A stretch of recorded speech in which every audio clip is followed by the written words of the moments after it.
కోసం అని చెప్పి ఫీడ్ రెడీ చేస్తున్నాను. ఒక గ్లాస్ పిండి, ఒక గ్లాసు వాటరు. సో దీంట్లో గ్లాస్ వాటర్ పోసేయాలి. గ్లాస్ వాటర్ పోసేసి తర్వాత మన దగ్గర వేస్ట్ పేపర్స్ ఉంటాయి కదా, వేస్ట్ పేపర్స్ అన్నీ చిన్న చిన్న పీసెస్ కట్ చేసి దీంట్లో వేసి మూత పెట్టేయాలి. మూత పెట్టేసి ఒక 1 వీక్ వెయిట్ చేస్తే దీంట్లో వామ్స్ తయారవుతాయి. ఆ వామ్స్ ఇష్టంగా తింటుంది అనమాట.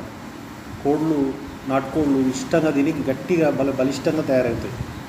సో అది చూపిస్తున్నాను మీకు. ఒక గ్లాసు పిండి, లేకపోతే రైస్ కూడా వేయచ్చు. డైరెక్ట్ రైస్ కూడా మనము పట్టించినట్టు రైసు వేసుకోకుండా చేసుకోవచ్చు, పిండితో కూడా చేయొచ్చు. ఇప్పుడు నెక్స్ట్ ఈ పేపర్ ఉంటుంది కదా, ఈ వేస్ట్ పేపర్స్ పీసెస్ చేసి దాంట్లో వేసుకోవాలి.